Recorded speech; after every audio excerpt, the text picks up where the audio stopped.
bonjour et bienvenue à Impact Pot. Alors moi c'est TK, Terry Kaufman, l'américain de ce groupe d'amis réunis par le rugby. Et dis donc, je suis content, c'est notre 5e Six Nations qu'on fait ici, mon cher Théo. 5 ans qu'on fait ce podcast, c'est superbe. Et donc je suis content de le faire avec un certain Théodore de Saint-Rémy. Écoute, oui, moi ravi d'être là pour cette 5e Six Nations. C'est fou parce que ça me paraît hier le moment où on a démarré ce podcast ensemble et on a déjà fait 5 saisons à se régaler. Puis le temps qu'on y consacre en fait ne compte pas parce que c'est toujours un véritable bonheur partagé avec, on l'espère, nos écouteurs comme tu les appelles. Bon, comme toujours, c'est un vrai plaisir. Là, on va parler Six Nations, bien sûr. On y va, on va commencer avec le premier match de week-end. Donc, c'était Roumanie contre l'Allemagne. Ah non, tu vas pas commencer avec tes matchs en rotin, là. Non. S'il te plaît, tu nous fais les vrais matchs, là. C'est le Six Nations, là. On va pas... Non, c'est trop, là. Allez, on y va direct avec la France-Pays de Galles.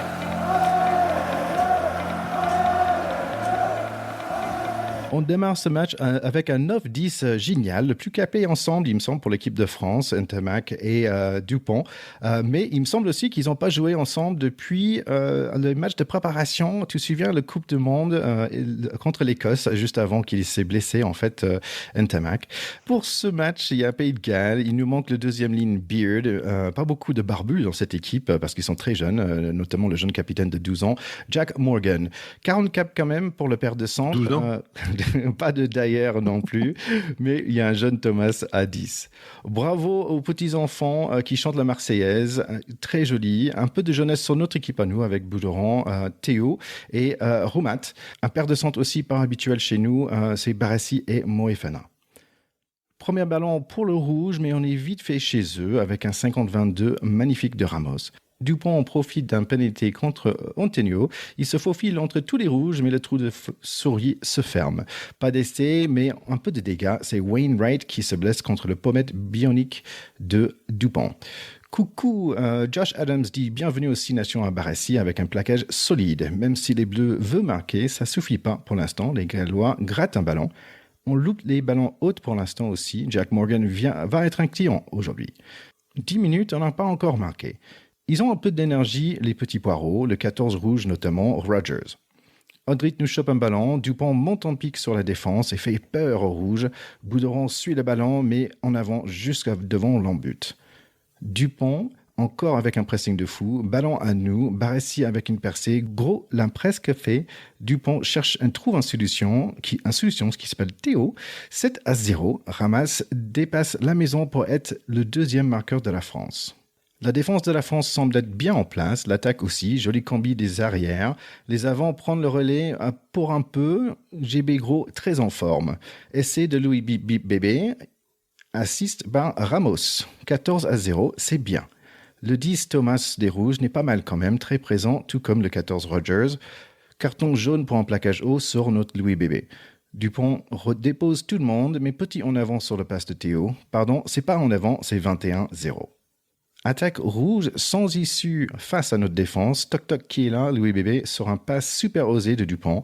Et c'est 28-0 pour le mi-temps. J'ai trouvé ça...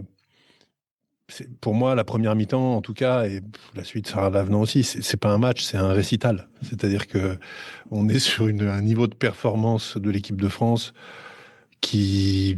T'as l'impression qu'il n'y a pas d'adversaire en face, ou presque pas, ou c'est un petit peu comme un match d'entraînement, avec des éléments de qualité technique et physique qui sont juste complètement au-dessus, quoi. Voilà, donc le premier ballon que touche Ramos, 50-22.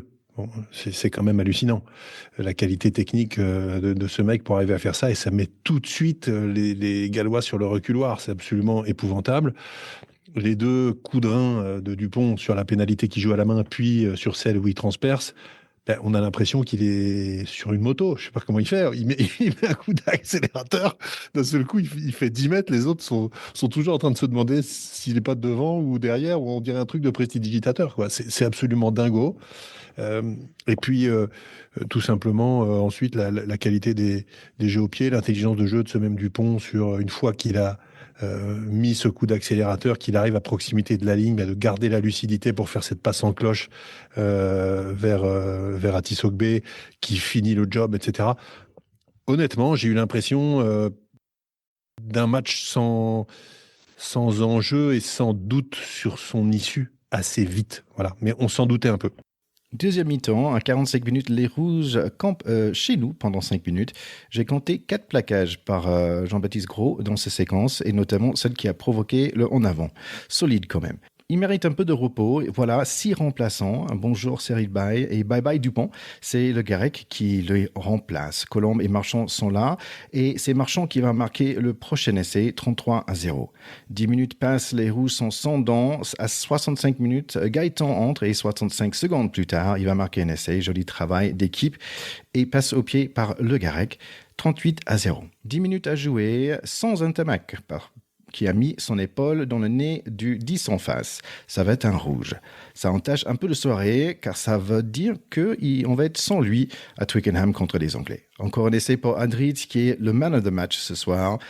43-0, un petit entrée de poireau à la vinaigrette pour ce 6 Nations. Il y a pas mal de stats qui sont intéressantes, et en particulier la qualité défensive des Français. Grégory Aldrit, 19 plaquages, Johan Moefana, 17 plaquages, Pierre-Louis Barassi, 15 plaquages, 0 manqué, Boudéan, 14 plaquages, 0 manqué. Donc, à haut niveau, ça veut dire quelque chose, ces chiffres-là. Ça veut dire que on est dans l'exercice parfait de ce qu'on doit faire pour défendre notre ligne et être absolument intraitable. Et à l'inverse, la stat qui fait très très mal, à la 70e, les Gallois avaient manqué 26 plaquages déjà.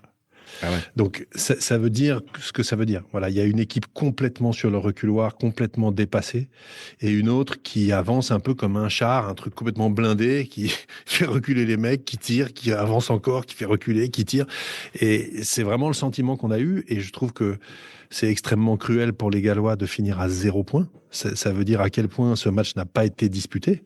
Le point noir pour les Français, c'est évidemment le carton rouge de Romain Ntamack. Romain Ntamack n'est pas du tout un joueur brutal, donc c'est un peu un manque de bol ou un manque de préparation, un manque de justesse technique, tout simplement. Quand on regarde l'action au ralenti, il doit arriver plus bas. C'est vrai que le joueur, comme il fait un petit coup de pied en se baissant, il se baisse un petit peu. Mais Romain Ntamack ne doit pas arriver aussi redressé sur cette action de plaquage. Il doit être beaucoup plus bas, l'épaule en avant, et venir au plaquage. Là, on dirait qu'il vient un peu pour le plaquer, mais aussi pour le bloquer. Ces choix-là sont des choix risqués. Quand ça va très vite, maintenant, on sait que le tête-tête, c'est de la faute de celui qui défend. Et on le sait, on l'a déjà dit, c'est cruel pour les joueurs qui se prennent une commission de discipline, une suspension, etc. Mais c'est tellement important pour la santé des joueurs. Je pense que là, malheureusement, le rouge était mérité, et Romain Ntamack aurait pu faire mieux là-dessus. Je vais faire une toute petite lecture positive. J'ai entendu Fabien Galtier le lendemain dire un peu à demi-mot que, grosso modo, Ramos est tellement fort à l'arrière qu'il resterait à l'arrière. Donc, je pense que c'est Jalibert qui va jouer à Twickenham. Et je pense que c'est la meilleure manière de remettre Jalibert en selle. Parce que n'importe quel joueur de rugby français rêve d'aller gagner à Twickenham. Ouais. Et la meilleure manière pour Jalibert de se rappeler au bon plaisir des sélectionneurs, de la concurrence, de la saine concurrence, etc., c'est de faire un gros match à Twickenham et qu'on y gagne.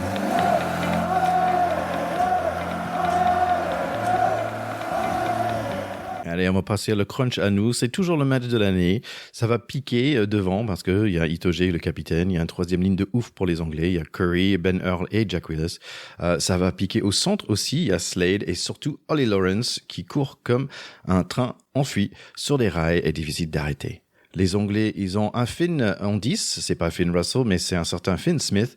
C'est le choix de la semaine. Bosworth a décidé de mettre Finn Smith un nouveau 10, car apparemment, il plaque bien. Donc, ça bouscule pour Marcus Smith qui va être en 15 parce que, lui, il bouge bien, il court bien. J'espère quand même que c'est une bonne décision pour nous. Il y a un Marseillaise un peu à l'accent anglaise, ici à Twickenham, mais le public est bien présent. Le match démarre. Ben Earl qui perce, Andrij qui contre. Et heureusement, Marcus Smith fait un en avant. Swing low, sweet chariot et Dupont pour Pono dans le couloir. Gros plaquage de gros écrous et petite ouverture pour nous, mais Louis Bébé n'a pas pu attraper le ballon. Début d'un fléau en avant aujourd'hui. Colossal la mêlée, mais les pénalités est contre nous. 8 minutes écrou et partout encore. Ramos va vers l'avant, mais il va rater un pénalité étrange.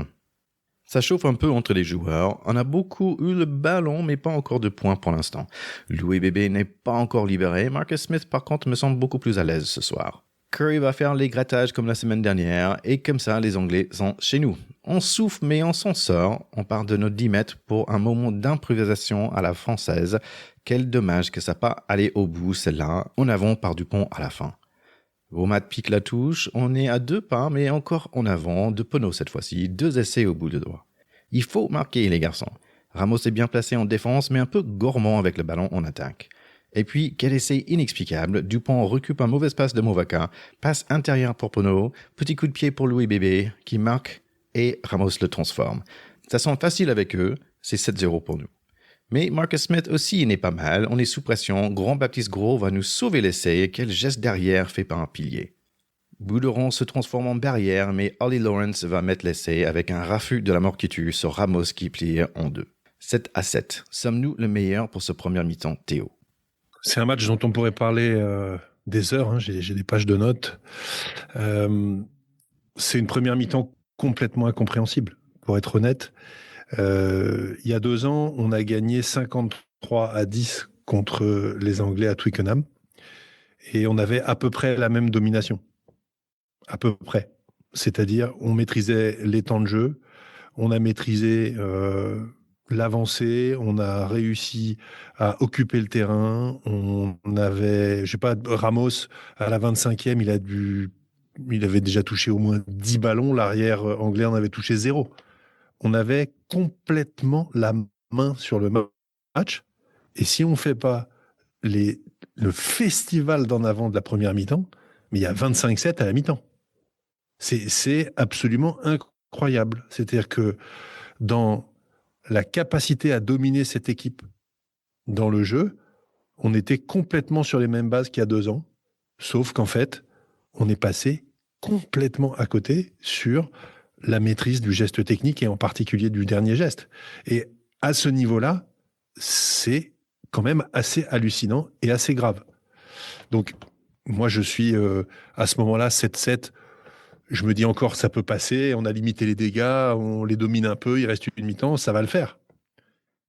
Mais voilà, tu vas nous raconter la deuxième mi-temps et après, je te dirai mon bilan du match. Deuxième mi-temps, et ça commence plutôt pas mal pour nous. Encore des en avant par contre, Roumat cette fois-ci. Match de fou, on rate 2 énormes opportunités. Louis Bébé a presque tout fait toute seule, mais Movaka a fait un en avant à 2 mètres. Même les plus petits passes entre Dupont et Adrit ne marchent pas. Tout fout le camp. Ramos va nous ajouter 3 points bien nécessaires, 10-7 pour nous à 50 minutes. Pénalité tout de suite et les Anglais veulent la pénale touche, mais c'est pas comme avant, monsieur, la France fait face, Movaka pique le ballon. Et tout de suite, on est chez les Anglais. Ramos voit Louis B sur le côté gauche, mais trop loin pour ce premier coup de pied. Encore des en avant, on devrait être à 15 maintenant. Mais on gagne la mêlée face à un jeune fermier remplaçant avec des joues rouges, Finn Baxter. Ramos assure par le pied 13-10. Et puis, on rate la réception de coup d'envoi. Freeman descend avec le ballon et il va marquer bon match par lui. Marcus Smith va rater le coup de pied par contre, 12-13 toujours pour nous. Et tic-tac, grosse offensive de nos bleus. Tout le monde touche le ballon. Louis Bébé rend la faveur à Penaud. Essai pour nous. Mais Ramos touche le poteau. 12-18 pour nous, avec encore 20 minutes à jouer. Marcus Smith nous fait un petit en avant à nos 5 mètres, mais les Anglais sont forts pendant un bon bout de temps. 66 minutes, on a beaucoup de remplacements, notamment Le Garec pour Jalibert et Dupont qui passent en 10 points d'interrogation. Encore un pénalité raté par Marcus Smith, merci monsieur. Pénalité contre nous, Finn Smith va faire le pénal touche. Allez les Bleus, c'est maintenant qu'on gagne le match. Mais on loupe encore le coup d'envoi et c'est le jeune pilier Finn Baxter qui va le marquer. J'aurais pas dû se moquer de lui. 19-18, c'est l'Angleterre qui gagne avec 9 minutes à jouer. Je suis sur le bout de mon canapé, Dupont endormit tout le monde et un passe incroyable pour Penaud qui galope Louis Bébé pour le doubler, 19-25 pour nous. Maintenant, c'est défense, mais Ramos encore se retrouve sans copain, pénalité contre nous et pénal touche pour les Anglais. Ballon de match à notre 10 mètres et Daly avec un essai, joliment servi par son 10, rien à dire sauf où est la défense. 26-25, on perd ce crunch, un match complètement bizarre et difficile. En fait, le sentiment qu'on a, c'est que le scénario pour se faire coiffer sur le fil par les Anglais a été patiemment construit par l'équipe de France, mais plus ça avançait, plus on savait comment ça allait finir. C'est-à-dire que malgré des moments de domination, malgré des essais, on remettait systématiquement une pièce dans le jukebox pour leur rendre le ballon et leur donner la capacité de revenir. Et ça, à très haut niveau, quand on a les ambitions avec un groupe comme ça qui doit se construire avec des leaders, etc., ça n'est pas acceptable. Ça n'est absolument pas acceptable. Moi, j'ai trouvé que les leaders dans ce collectif ont complètement failli. On aurait dit une équipe de cadets qui enchaînait les fautes de main, qui regardait ses pompes en disant « Merde, ça va bien finir par passer ». Mais les gars, vous êtes en équipe de France, on est à Twickenham, vous avez le match en main. Mais à un moment, on rassemble ses troupes, on se dit les choses, et c'est pas possible de multiplier les boulettes à ce point-là. Enfin, moi, j'étais vraiment en colère, parce que on a vu arriver le truc, alors qu'on pouvait les battre pour la 4e fois d'affilée et la 2e fois d'affilée à Twickenham. On perd que d'1 point. Ramos, que j'adore, qu'est-ce qu'il nous fait ? Il nous loupe la première pénalité à 30 mètres en face. Puis déjà, ça annonçait quand même un jour compliqué. Normalement, avec les repères et les standards qu'il a, il fait le job, il met tout le monde en confiance, il prend les points, c'est parti. Petit point sur Ramos, je trouve que, en fait, il pense qu'il est invisible ou invincible, un des deux. Et parce que parfois, il fait des choix que parfois on adore parce que ça fonctionne, ça passe. Et là, parfois, ça n'a pas passé, en fait. C'est ça. Et puis, d'autres leaders ont failli. Je suis désolé. Winnie Antonio, on sait ce qu'il a apporté à cette équipe. On sait le gabarit qu'il a. S'il n'est pas dominant sur les impacts dans les 20 premières minutes et qu'en plus il est pénalisé en mêlée, il sert à rien. C'est pas la peine de le faire jouer lui, autant faire jouer un mec plus mobile. Il est là, lui, pour détruire les mecs dans l'axe, en mêlée fermée et sur les petits périmètres dans les 20 premières minutes, pour les marquer au fer rouge. Il n'a pas avancé une seule fois. Il était complètement à côté de ses pompes. Il y a que Aldrit qui a avancé dans ce match. Après, Jalibert, il a sa chance, ça veut jouer, j'en ai marre, c'est pas moi qui joue, et et je chouine au mois de novembre. 50% d'échecs au plaquage à Twickenham, face aux Anglais, alors que tu as la chance de ta vie de... Non, je dis non, N-O-N. Voilà, c'est pas possible. Le coaching, c'est quoi ce coaching ? Il fait exprès, Galtier, de faire rentrer Jégou et Oradou en même temps ? À chaque fois, il va nous les faire rentrer tous les deux en même temps. Ils peuvent pas rentrer séparément, déjà ça nous énerve. Il faut qu'on voit leurs 2 tronches de cake, et en plus... Oradou, les renvois, moi en Pro D2, il y a 20 ans, les renvois, je les loupais. Mais j'étais en Pro D2 il y a 20 ans. J'étais pas en équipe de France à Twickenham, à rentrer pour faire la différence comme un finisseur. Non, parce que on marque des points, les renvois d'après, on s'est fait choper quasiment tous les ballons. Donc on leur rend le ballon à chaque fois. On ne peut pas gagner avec un tel déchet technique. Ça n'est pas possible. Y compris contre des Anglais qui pourtant étaient plutôt prenables. Alors après... on va pas tout jeter. Il y a eu des belles choses. Louis Bielbarré, Penaud, sur les ailes, ils ont fait leur job. Ils nous ont fait rêver, la petite complicité entre les deux, c'était impeccable. Dupont, à plusieurs reprises, la super passe remise intérieure qui fait quasiment à l'aveugle, etc., c'est impeccable. Il y a eu plein de choses très bien. Moefana au centre, un match de titan. Il a défendu comme un fou. C'est quasiment le seul qui a avancé derrière. Il a été absolument top. Mais, mon Dieu, c'est pas possible de passer autant à côté d'un match clé pour être en passe d'aller défier les Irlandais pour faire le Grand Chelem.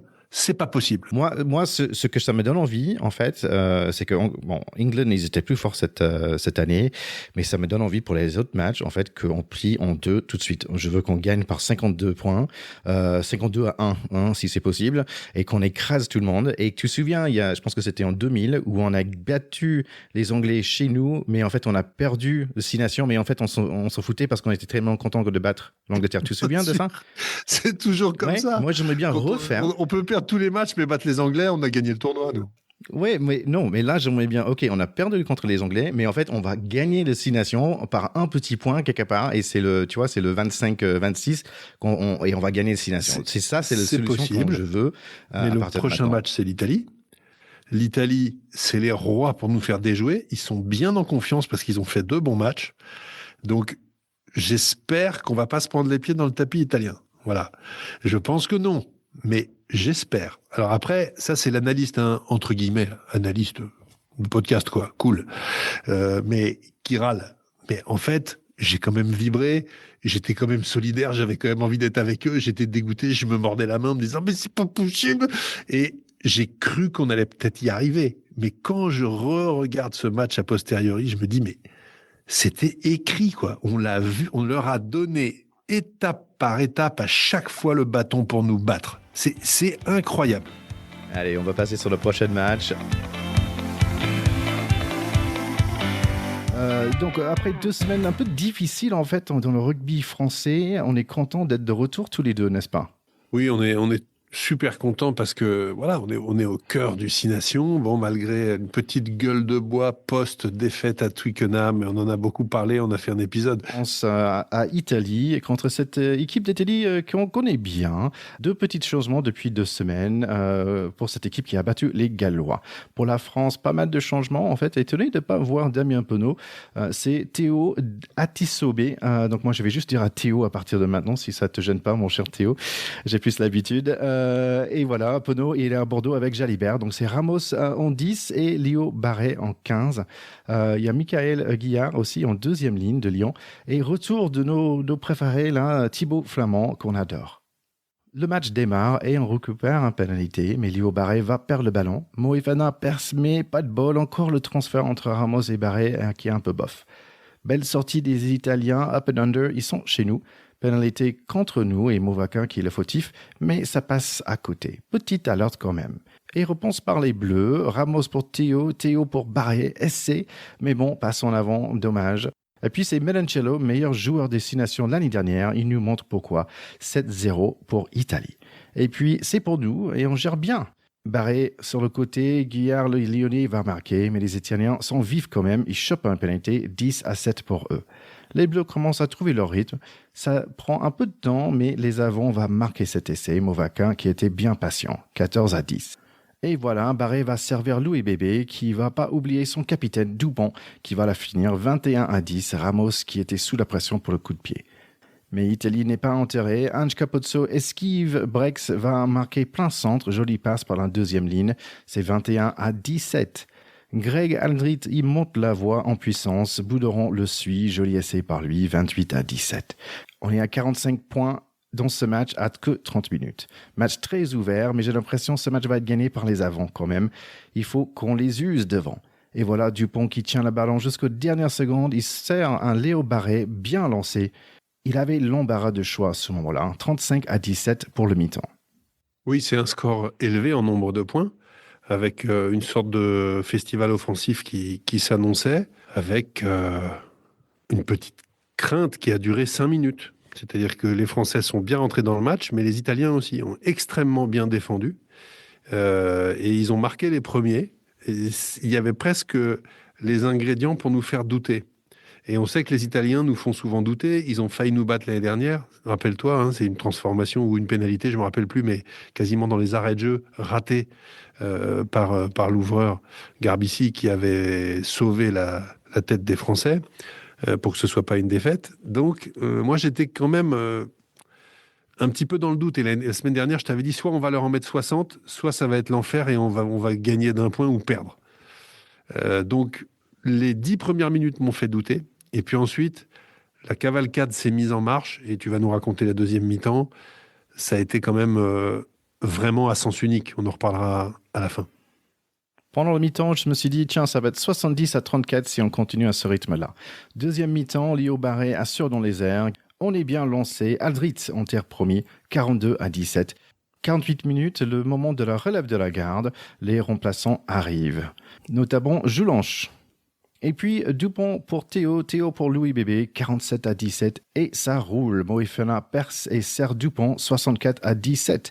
Louis Bébé avec un passe de malade pour Barassi. Mais Théo est plaqué par Brex juste avant l'essai. On loupe des essais et Italie va marquer les leurs. Garbassi qui a bien fait, 54-24. Ramos au centre, Louis Bébé va faire le nécessaire et Léo Barret va marquer au moins son deuxième. Sacré match par lui en 15. 61-24. 67 et bonjour le coup, mais on ne sort pas Dupont, mais plutôt Ramos. Il faut protéger quand même notre trésor national Dupont. Léo Barret a failli perdre un jambe. Les Italiens continuent à plaquer dur. Ça devient un peu moche, je trouve. On joue un peu individuel. J'ai rien dit. L'essai individuel de Théo est vraiment un exploit personnel. 68-24. Allez, peut-on faire 75 dans ce match de dingue? Il n'a pas fait grand-chose, ce Barassi. Ah, j'ai rien dit, monsieur Barassi. Pardon, essai par lui. 73-24. Énorme super victoire de la France. Oui, tu dis super victoire et c'est vrai. Et en même temps, je trouve que c'est tout ce qu'on veut voir et c'est aussi tout ce qu'on n'aime pas. C'est-à-dire, j'aime pas ces compétitions dans lesquels il y a un écart trop grand entre les équipes. On pensait que les Italiens étaient en train de le combler depuis quelque temps. Et là, ils n'ont pas été du tout à la hauteur. Parce que les Français ont été excellents en attaque, on ne peut pas leur enlever ça. Mais ils ont été assez empruntés en défense à plusieurs reprises. Barassi, tu le dis, il marque le dernier essai, mais ça sauve à peu près sa performance. Mais il a été quand même assez mauvais en défense. Sur le premier essai, il est pour lui. Sur le deuxième, il rate un plaquage. C'est inquiétant. Si c'est les Irlandais en face, on ne peut pas jouer comme ça. Donc moi, je suis quand même un petit peu préoccupé de la performance défensive de la ligne de trois quarts. Parce que prendre des essais contre des Italiens dans un jour aussi mauvais, pour moi, c'est pas bon. C'est pas bon du tout à 15 jours d'aller affronter les Irlandais qui marchent vers leur Grand Chelem et leur 3e tournoi destination d'affilée. Donc, bien entendu, la performance offensive, elle est exceptionnelle. Elle est très belle, elle est très réussie. On a vu des choses absolument super. Michael Guillard, première action, blam, grattage. Pénalité contre les Français, contre les Italiens, etc. Derrière, essai. Il a fait absolument un super match. Aldrit, à nouveau, a avancé tout le temps. Ah ouais. Boudin dans son registre, les grands coups d'épaule, les machins, c'est ce qu'on lui demande de faire, il le fait. Il n'y a pas de souci. Dupont, il porte le ballon sans arrêt. Il marque 1 ou 2 essais, je sais plus. Mais c'est incroyable. Je pense qu'il a marqué 2, mais en fait, c'est le service qu'il a fait. Il y avait plusieurs fois où il court avec. Tu vois, c'est ce truc de 7 où il est jamais sous pression. En fait, il attend qu'il y a 3 mecs sur lui pour juste lancer. Tu vois, le service à Barret, là. Il a gardé, moi je disais, c'est cuit, il a gardé trop longtemps. Dans le rugby normal, il aurait juste, aller par terre avec, mais là, non, il garde juste la petite dernière seconde pour servir Barret Mais en plus, il avait du choix, c'était 4 contre 2 sur le côté. Et tu parles de Barret qui a fait un match d'anthologie, franchement. Sur les ballons énormes, très juste, souvent dans les prises d'intervalle, dans les remontées de ballon, dans les choix de passes, etc. Donc c'est aussi un excellent joueur. Moi, j'aimerais pas être Fabien Galtier aujourd'hui. Là, on a une vraie question sur la composition qu'il va y avoir à Dublin et un vrai défi, puisqu'il n'y en avait que 2 dans ce tournoi, au-delà de le gagner comme tous les tournois. C'était aller gagner à Twickenham et c'était savoir si on est capable de battre les Irlandais. Les autres réponses, on les a. On sait qu'on peut battre les Écossais. On n'est pas sûr de les battre, mais on sait qu'on peut les battre. On sait que normalement, on bat les Italiens. On sait que les Gallois sont au fond du gouffre. On a raté notre match, mais dans les grandes largeurs contre les Anglais. Est-ce qu'on va être capable d'aller foutre par terre le projet des Irlandais de faire le Grand Chelem? Moi, ce que je veux, c'est que les Français aillent taper les Irlandais à Dublin. Et là, je dirais, les gars, vous avez une équipe de crack. Si c'est pour aller à Dublin et se prendre un 37-19 en disant oui, mais bon, les Irlandais, c'est quand même ce qui se fait de mieux, ça me gonfle. Voilà. Pas la peine de foutre 70 points au Rital si c'est pour aller perdre à Dublin. Mais c'est moi qui dis ça. Et encore une fois, c'est très facile parce que moi, je suis peinard dans mon fauteuil. Devant la télé. Devant la télé. On est à Dublin avec une équipe de France avec quelques retours. Ntemak revient comme Damien Penaud. Par contre, pas de Ficou pour l'instant. Toujours Moïse Félin et Barassi en centre. Le choix de maître, c'est 7 avant et un seul arrière. Et j'étais un peu surpris de voir que l'arrière, c'était que le coup. Toujours avec un coach en intérim pour les Irlandais, la machine verte quand même s'est bien rouillée. Par exemple, ça va être le dernier match à la maison pour 3 joueurs Irish, Healy, Murray et O'Mahony, que entre eux 3, ils ont 372 caps. Incroyable. Il y a quelques jeunes aussi pour Irlande, l'arrière Osborne et le nouveau 10 Prendergast dont on parle beaucoup. Mais le grand nouvelle pour ce match, c'est que James Lowe ne jouera pas ce soir. Il s'est blessé dans l'échauffement. Le match démarre et il y en a beaucoup de pénalités contre nous. On échappe belle pour l'instant. Les Verts ont pris la peine de touche, mais ça ne paye pas. Première pénalité, c'est poton sortant. On résiste, on prouve qu'on existe, quelques plaquages offensifs. Et puis, Penaud se retrouve avec le ballon en main, 80 mètres pour un essai de Dupont. Mais logiquement, c'est rappelé, car il y avait en avant quelque part. On prend un peu d'air. Crow nous trouve un pénalité. D'ailleurs, il a fait 10 plaquages dans les premières 13 minutes, je pense. Et à 15 minutes, finalement, on est chez eux. Mais pas pour longtemps, on est trop groupé, il n'y a pas d'espace en attaque, on redonne les ballons au vert et on pêche dans le soutien. Louis Bébé va mettre un peu de feu dans son couloir, ça a mis un peu de pression et donc des mauvaises décisions par les Verts. Carton pour McCarthy, le deuxième ligne avec le Moulet. On a souffert, mais maintenant on marque les premiers points. Penalty touche, Dupont pour Louis Bébé, 5-0. Ramos a raté la transformation. Louis Bébé avec un passe au pied un peu dangereux, un transversal vers Ramos dans nos 22, doucement les gars. Barassi et Moefana sur le côté gauche, Mahoney avec un plaquage sans les mains après un coup de pied, on va parler de ça peut-être. Petite chistara de Dupont et après il est blessé car un verre lui tombe sur le genou dans un roc, on va parler de ça c'est sûr. La France supplie, qui va nous sauver? Est-ce que le coup peut le faire? Louis Bébé avec un coup de pied, encore un plaquage sans les bras par Mahoney. Temps fort pour le Irish, pénalité contre nous et ça passe. 5-3 pour la France toujours quand même. 8-3, merci Ramos pour cette pénalité. Penaud dans la vitesse nous fait quelques gestes moyens et on perd environ 59 mètres. Ils n'ont pas peur de notre jeu de pied, ils pèsent plus lourd dans les contacts les Irish. Tiens, cadeau, on les donne une pénalité de 50 mètres à la 40e minute. 8-6 pour nous pour le mi-temps. On mène au score, c'est bien, mais je suis pas très à l'aise.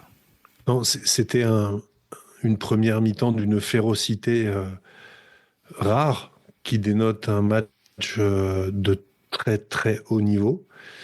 Les Français ont eu 20 minutes d'enfer, tu l'as dit, à la 13e, je crois que Kroos était à 10 plaquages, à la 20e, il était à 16 ou 17 plaquages. C'est des statistiques extrêmement rares qui veulent dire deux choses. C'est que, c'était une défense absolument intraitable. 2, c'était une possession quasiment à sens unique. C'est-à-dire que on ne rentre dans leur terrain, je crois, à la 15e ou à la 17e. C'est quasiment la première action où on a une possession dans leur terrain. Tout le reste, on n'a fait que défendre. Et très souvent contre des grandes équipes, des défenses aussi à sens unique cèdent et finissent par prendre des points. Donc, c'était une victoire d'avoir subi à ce point pendant 20 minutes sans encaisser d'essai et tourner à la mi-temps à 8-6. C'est pas un score serein, c'est pas un score qui assure la gagne, mais c'est un score extrêmement positif au vu d'une mi-temps dont les 20 premières minutes avaient été totalement à sens unique en termes de possession et d'occupation du terrain. Donc 8-6 à la mi-temps, honnêtement rien à dire avec, une fois de plus, les cannes de Bielbarré qui font le job et McCarthy qui fait une tirette lamentable et assez indigne de ce joueur et de cette équipe qui lui vaut un carton jaune et une exclusion qui leur coûte cher parce que c'est là-dessus que Bielbarré marque le premier essai. Deuxième mi-temps et Keelan s'impose dans les airs. Ntamak est un peu bousculé. Guillard avec presque un grattage pour nous, mais Gibson Park joue le ballon très intelligemment.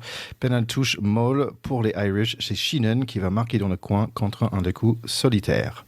13-8 pour eux. Et réponse assez immédiate. Un bon travail d'équipe et joli essai par Bouderon. L'arbitre garde sa décision sur le terrain malgré peut-être un petit faute de Flamand. Barassi avait subi un plaquage haut, donc deuxième carton jaune contre les Irish. Henshaw toujours fort dans les airs, grosse contre-rock pour nous, et Penaud va galoper au centre du terrain. Louis Bébé fait de Louis Bébé, coup de pied à suivre pour lui-même, et 22-13. On y va. On a failli mettre un autre essai, on va prendre les 3 points quand même, 25-13. Flamand assure dans les airs, c'est mieux comme ça. Nos avants sont déchaînés, mais à fou de ouf. Il gagne 4 mètres en écrasant les verts. Gigoux va mettre le 4e essai. 32-13 et un joli Marseillaise dans ce stade à Dublin. Gigoux avec quelques plaquages de qualité quand même. J'ai oublié de dire qu'il jouait centre en remplaçant Barassi. Tous les pénalités sont pour nous en ce moment, sont dans ce deuxième mi-temps. 6-7 au pied pour Ramos, bravo. 35-13, 27 points pour nous dans ce deuxième mi-temps. Miafou avec un plaquage de sauvetage toute seule contre Henshaw dans le couloir. Meofana assure un peu partout. En gros, les Verts essayent, mais la défense des Bleus tient bon et le temps s'écoule. Et oui, après la French defense, c'est le French flair. Ramos avec une interception méga propre. Il donne un Penaud pour finir. 42-13. Quelques petits essais de consolation pour les Irish, mais c'est pas encore St. Patrick's Day, c'est la journée des Français. 42-27. Oui, c'est très frustrant de devoir parler rapidement de ce match parce qu'on voudrait en parler des heures. très honnêtement. On voudrait presque en faire un épisode entier dédié à ce match. Et je pense que pour ceux d'entre vous qui nous écoutez depuis longtemps, vous savez qu'on fait des épisodes, on a fait des épisodes qui s'appelaient les Rugby Retro Classics. Et franchement, j'en ai débriefé avec quelques copains. Ce match m'a fait penser à la demi-finale de la Coupe du Monde 99 quand on a battu les Blacks. Sans rentrer dans les détails, mais il y a quelques détails incroyables. D'abord, à la fin de ce match, il y a une ampleur au score, 42-27, qui fait que pendant les 5-10 dernières minutes, on sait qu'on a gagné. Largement, qu'on leur a mis 40 points, alors qu'on n'était pas ni favori ni pas favori, mais on était sur une équipe très dominante des Irlandais qui avaient beaucoup plus de certitude que nous, qui nous avaient battu très largement l'année dernière chez nous à domicile, qui avait à nouveau marqué de son empreinte toute l'année rugby. Et donc, ce sentiment pendant les 10 dernières minutes d'être largement devant et d'avoir fait ça nous mettait quelque part un peu la tête dans les étoiles. Et franchement, le plongeon de Biel-Biarré, un coup de filou de Ramos, une course de feu de Damien Penaud, c'est ce qu'on attend de lui. Une seule dans un match comme ça nous suffit en fait. Ça suffit à notre bonheur. Cet essai inscrit comme ça dans le but fait penser à l'essai de Richard Dourte à l'époque sur un petit coup de pied dans ce match de 99, de même que l'essai qui a été marqué par Penaud sur interception fait passer à celui qui est écrit par Bernat Salle après l'interception d'Olivier Magne, etc. Donc pour moi, il y a une filiation entre ces deux matchs et peut-être quelque chose de fondateur comme un match qui donne confiance à une génération. Voilà, moi j'ai été emporté tout simplement, et je ne peux pas reprendre toutes les actions en détail, par ce match. J'ai été emporté par la férocité de Lucu qui remplace Antoine Dupont dans des circonstances dramatiques. On sait que maintenant on verra probablement plus Antoine Dupont pour presque 8 mois ou 9 mois ou 6 mois. Mais c'est très long à l'échelle d'un joueur. Et il a eu, Lucu, une carrière difficile en équipe de France. Il est l'éternel second. Il s'est fait un peu doubler par Nolan Le Garec, etc. Et là, il rentre dans les pires conditions. Le capitaine sort, on est sous la mitraille. À ce moment-là, on n'a aucune certitude. Et il fait un match, mais de guerrier, de guerrier. C'est ce qu'on aime voir dans ce sport, quand on aime ce que c'est que le combat auprès d'un numéro 9 qui est le 9e avant et qui est un joueur exemplaire. Il a fait une mi-temps absolument fantastique, enfin 50 minutes, absolument fantastique. Ouais, tu parlais de Lecou, franchement, 10 sur 10 sur les plaquages. Et en fait, comme tu dis, mais toute la pression qu'il avait, le pauvre, il a bien assuré. Et c'est ça qui est fou, c'est que le nombre de personnes qui ont 10 plaquages. En fait, j'ai pas tous les stats là, mais c'est incroyable le nombre de plaquages qu'on a fait dans ce match. C'est absolument fou. On n'a pas fait que des plaquages, parce qu'en deuxième mi-temps, on a aussi su mettre la marche avant avec Meafou, Loukou à nouveau, etc., qui sont rentrés, qui les ont mis sur le reculoir. Mais on n'a pas vu cette équipe d'Irlande souffrir comme ça physiquement et dans la confrontation directe depuis 5 ans. Alors, c'est vrai que c'est une fin de génération pour eux, comme tu le disais, 372 sélections à 3 au Mahoney et compagnie. Incroyable. C'est bientôt fini pour eux. Et je trouve que cette clôture est quand même cruelle, parce qu'ils allaient chercher le Grand Chelem. Donc là, on les en a privés de manière absolument magistrale, mais cruelle. Je retiens que Prendergast, qui a fait un match très emprunté dans l'animation, assez lent, s'est quand même battu 2 fois sur une interception et puis sur une autre course. Il fait presque 60 mètres en essayant de rattraper les joueurs français et il ne lâche pas. Je pense que ce joueur sera quand même un grand joueur. Parce que j'ai vu chez lui des valeurs de combat, des valeurs morales, des valeurs de rage, y compris dans la défaite, où il n'a pas eu peur du déshonneur, d'essayer de rattraper à la course dans des situations ouvertement battues. Il s'est pas mis les mains sur les hanches ou sur les genoux à souffler en regardant par terre. Il a essayé d'y aller. J'admire ça, moi, chez les joueurs, ceux qui ne renoncent pas. Oui, essayer de rattraper Penaud en pleine course, c'est impossible en fait. C'est impossible, mais c'est courageux de le faire. Tu as vu que son prénom, d'ailleurs, ils l'ont dit plusieurs fois, le prénom de Penaud dans l'équipe, c'est Cheval.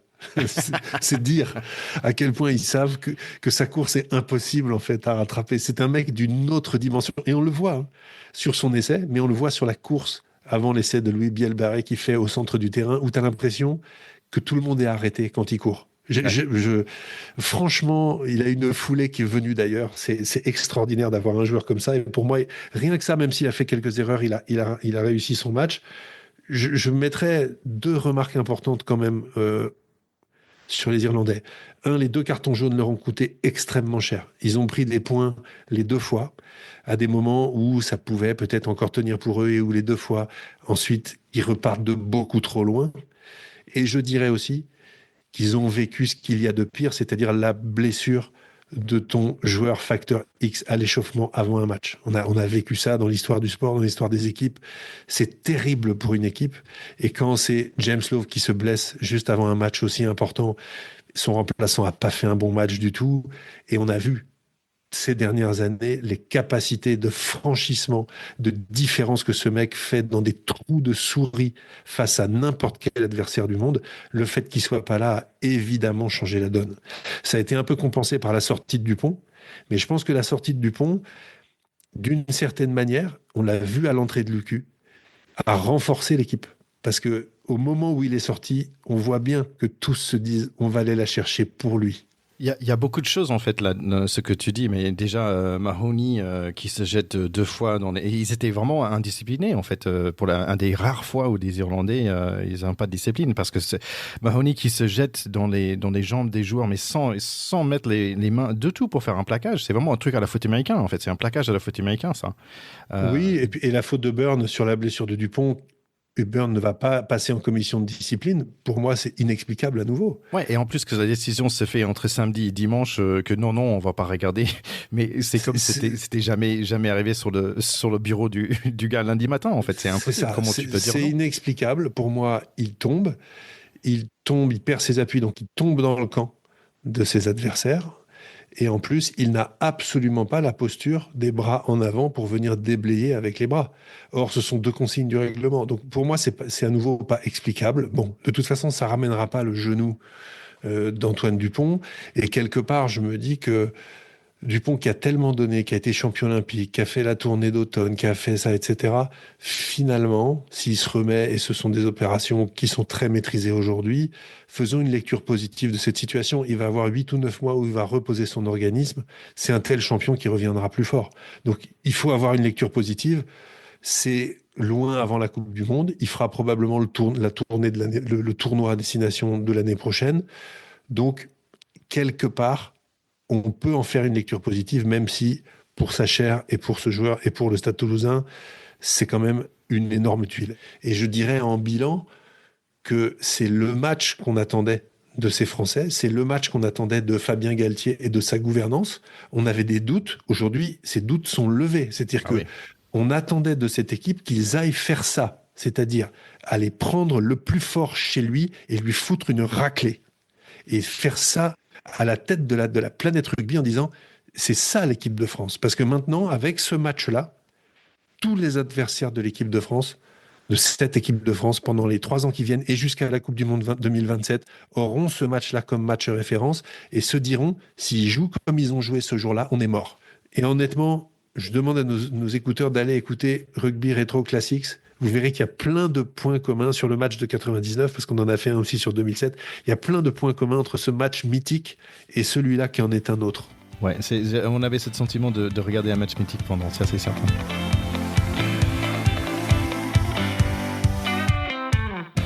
Alors, on est super content d'avoir avec nous un special guest, c'est Jonathan Best. C'est un ancien 2e ligne, 3e ligne, comme on aime bien.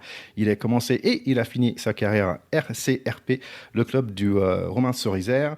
Il a grandi avec Grenoble du Fédéral jusqu'à Top 14, ensuite à Béziers pour revenir à son club d'origine, le RCRP, pour finir sa carrière il n'y a pas si longtemps. Il a aussi 8 caps avec l'équipe d'Algérie. Et donc là, on est super content de t'avoir ici parce que tu étais avec nous pour l'épisode 49 que j'invite à nos chers écouteurs d'aller retourner et écouter pour avoir un peu plus d'informations sur toi et ta carrière et ta façon d'être que j'adore.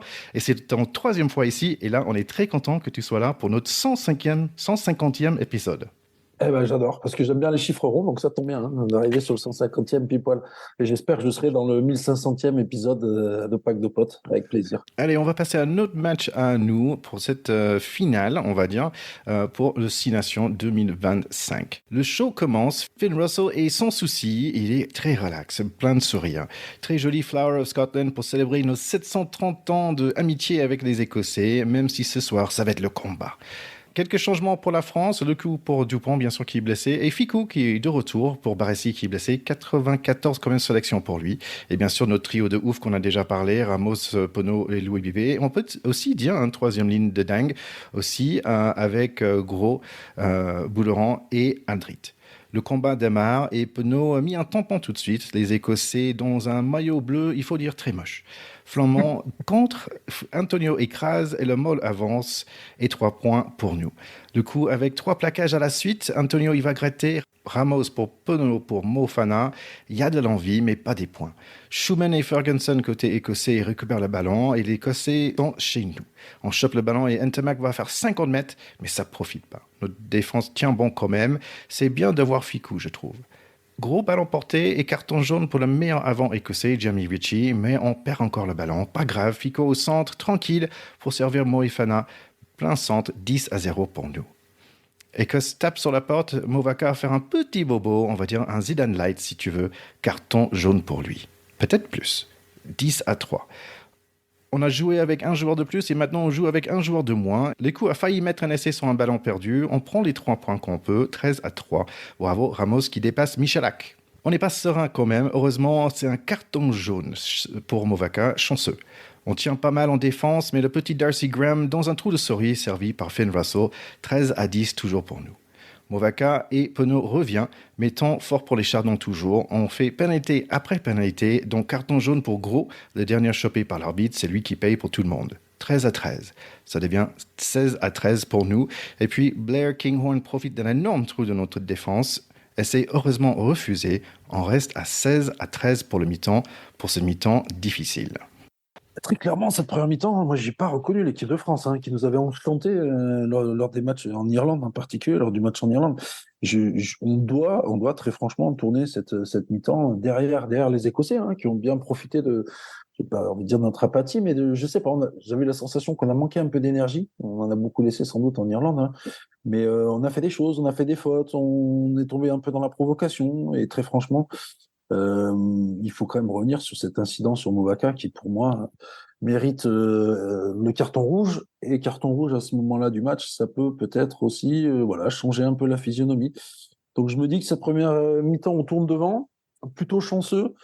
Et quand on est revenu en tête en deuxième mi-temps, j'étais persuadé évidemment que ça allait basculer dans notre sens. Mais voilà, il y a eu quand même le truc très français, après une grosse performance en Irlande, de faire un petit peu dodo pendant une mi-temps. Heureusement que l'Écosse n'était pas non plus hyper compétitive, en tout cas sur ce match-là. Et du coup, ça nous a permis de faire un peu mieux. Mais voilà. On a senti quand même ce moment un peu mou en première mi-temps et que ça nous sert de leçon quand même, parce qu'il y a des matchs importants. On a parfois du mal à enchaîner les matchs de haut niveau et d'autres performances, comme on a pu le voir peut-être lors des Coupes du Monde. Et c'est du travail qu'on doit faire en vue, évidemment, de la prochaine Coupe du Monde. Je te trouve sévère avec les Écossais quand tu dis qu'ils sont pas si bons que ça, etc. Ils font quand même un beau match. Ils ont une ligne de 3/4 de folie. Franchement. Ouais, mais ils sont pas dangereux. Moi, je trouve qu'ils sont pas dangereux, en fait. C'est-à-dire qu'ils jouent, c'est très stérile. Ils ont, sur quelques actions, Kinghorn en a parlé, arrive à percer, mais je trouve que devant, ça respire pas non plus le French flair. Ils sont pas dominateurs devant et il manque effectivement de capacité à enchaîner dans l'axe devant. Ça, c'est très clair. On l'a vu. Voilà, c'est pas hyper génial, si tu veux. C'est propre. Je trouve ça très scolaire, effectivement, mais c'est surtout dû en fait aux grosses erreurs qu'on a pu faire nous. Moi, j'ai aimé en première mi-temps la passe sur un pas d'Oni Antonio quand même là. Tac, ça m'a rappelé ma jeunesse. J'ai pas réussi à en faire une de toute ma vie en match officiel. J'ai trouvé que, évidemment, les cartons à nouveau font le jeu. C'est-à-dire que Ritchie sort 12e, essai à la 18e. Voilà. Et puis après, Movaka sort 21e, essai à la 29e. C'est incroyable. Quand les équipes se tiennent, que les défenses jouent sur un fil, dès que tu as un surnombre créé par le fait qu'il y a tout simplement un joueur de moins, si les mecs font pas tomber le ballon, souvent ça marque derrière. Donc ça reste quand même pour moi un enseignement. Cette faute de Movaka, qui pour moi est un joueur extrêmement propre, extrêmement intelligent, qui est doté d'une technique, d'un physique, d'un mental, c'est un joueur qui a tout, on l'adore, ici on en a souvent parlé. Cette boulette, pour moi, elle révèle vraiment la frontière entre l'engagement nécessaire, qui doit être absolu, et le contrôle. Et là, on voit bien qu'il y a un déficit là-dessus, c'est quelque chose qui doit travailler. Mais on peut pas avoir à la fois Ramos qui le pousse, lui qui pète les plombs, qui met un coup de boule. Enfin, je veux dire, on n'est pas en Fédéral 3, quoi. C'est n'importe n'importe quoi à ce moment-là. Et comme tu dis, ils méritent le rouge, à mon sens. Hein. Ils sont extrêmement généreux de ne pas leur transformer en rouge. En tout cas, s'il y avait eu rouge, il n'y aurait rien eu à dire. Et ça aurait sans doute pas été la même histoire. Donc, une première mi-temps ultra mitigée, effectivement. Deuxième mi-temps, je suis surpris de voir Antonio toujours sur le terrain. J'avais l'impression qu'il était blessé. Les Écossais le visent sur le premier ballon. On souffre un peu, mais les dieux de rugby sont avec nous. Finn Russell qui lâche le ballon et voilà Ntamack qui contre. Louis Bébé qui va finir le travail. 23-13. Voilà Antonio qui sort.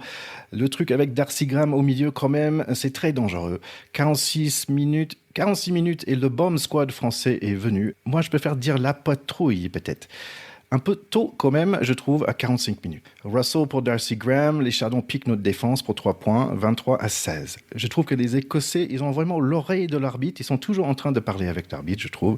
Louis Bébé, to save the day, super travail individuel, qui offre une opportunité à Penaud plus tard, mais trop approximatif tout ça. Allez les mecs. Temps fort pour nous, les ballons portés fonctionnent. Penaud pour Ramos, 30-16.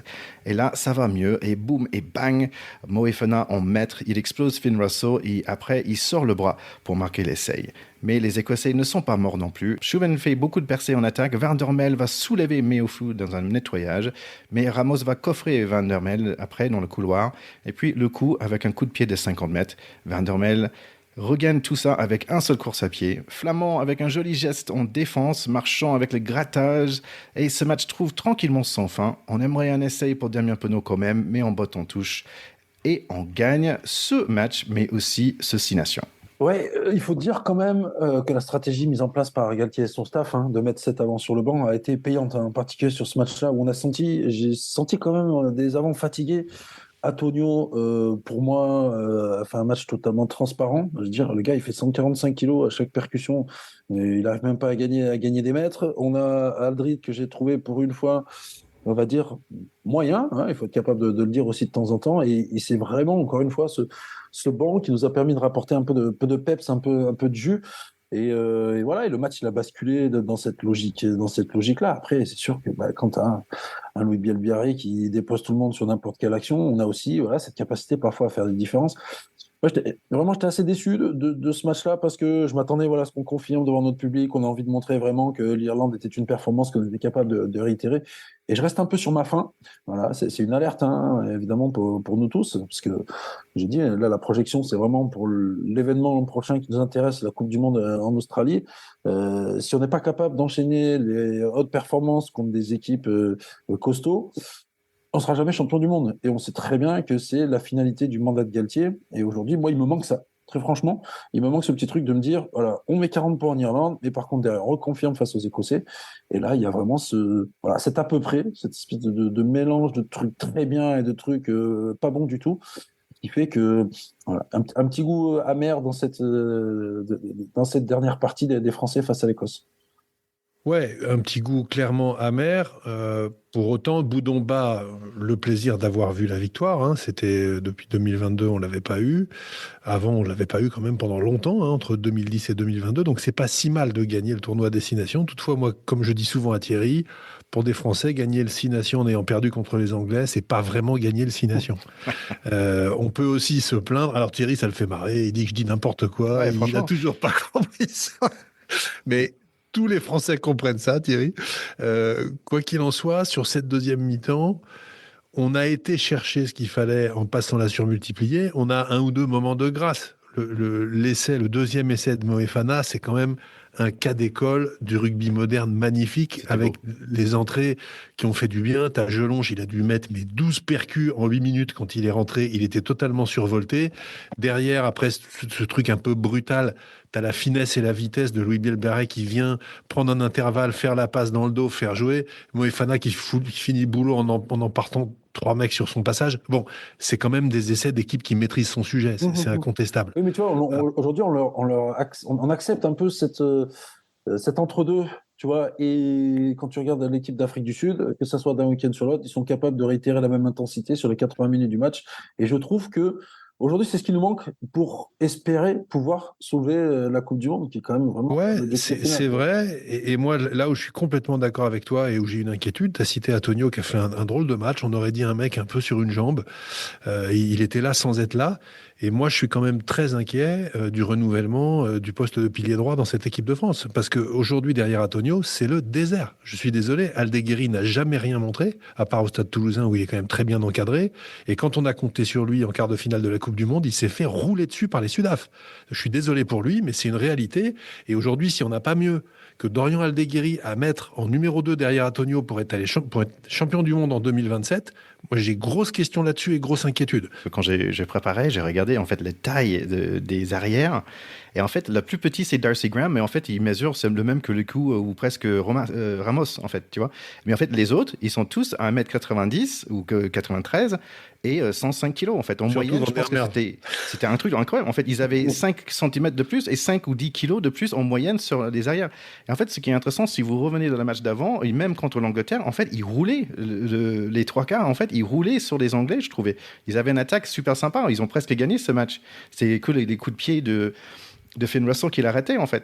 Mais contre nous en fait leur attaque, sauf le petit Darcy Graham qui a glissé dans le trou là avec le joli passe de Finn Russell, ils ont vraiment pas, même s'ils font beaucoup de kilomètres, surtout Blair Kinghorn, je pense qu'il a quoi 600, je sais pas combien de kilomètres qu'il a, pas 600 mais 2 mètres, pas kilomètres. Tu vois, c'est difficile. Je travaille en miles, mais en gros, là, en défense, on a pu coffrer cette attaque d'Écosse. Non, et puis quand même, on doit une faire chandelle à Finn Russell qui fait tomber ce ballon sur la croisée, qui donne la course derrière avec les cannes de Lubiel Biarrez. C'est un essai tout fait, c'est un peu un essai casquette quand même. Et là-dessus, c'est la faiblesse de ce joueur qu'on adore. Moi, je suis un ancien du Racing, je l'ai vu jouer, et franchement, un joueur aussi facétieux, aussi atypique sur le plan du physique, aussi souriant, aussi fun, qui tente ses passes à plat, ses machins, etc. Je l'adore. Et là, il nous donne quand même l'occasion de faire le break sur un plateau. Moi, je suis ses coéquipiers, je lui dis, Finn, t'abuses là. Honnêtement, ça s'impose pas cette croisée. Fais-nous une passe normale là. Ça nous évitera de prendre un essai en contre avec les autres fusées là. Mais bon, c'est comme ça. Moi, j'étais content qu'il le fasse. Ouais, non, mais t'as raison, hein, c'est vraiment ce joueur assez fantasque qui est capable du pire comme du meilleur, mais ça, on le connaît, hein, ça fait quelques années qu'on l'a vu jouer, nous, dans notre championnat français. Mais moi, je suis d'accord avec toi. Pour moi, c'est cette erreur-là des Écossais qui fait basculer le match en notre faveur, alors qu'on était quand même pas serein à ce moment-là. Voilà. Après, il faut dire très franchement, on est aussi sévère avec cette équipe-là parce qu'elle nous a tellement régalé dans des moments importants de ce tournoi que, moi, j'insiste sur ça, on peut pas se contenter sur ce demi-match. Voilà, contre l'Écosse. Moi, ça me suffit pas. Oui, eh bien, écoutez, nos chers écouteurs, merci à tous d'avoir partagé tout ce tournoi avec nous, ce 150e épisode avec notre invité spécial, John, qui nous fait l'amitié d'être là. On fait un petit coucou à tous nos auditeurs qui nous font des signes. Moi, j'en fais un à Marie-Aline. Voilà, on sait qu'elle attend nos épisodes avec impatience. Alors, elle n'a pas le gabarit d'un joueur de rugby, parce que je crois que c'est un petit format, mais en tout cas, elle a le gabarit du passionné de pod, et on l'embrasse en espérant que les épisodes lui plaisent, qu'elle n'oublie pas de les partager avec ses potes, les potes de son pack à elle. Et puis nous, on embrasse vous tous, bien sûr, en attendant de revenir dans quelques semaines. Et puis notre Charlie, tous les copains du pack et vous deux, les gars. Allez, à très bientôt tout le monde. Bye bye.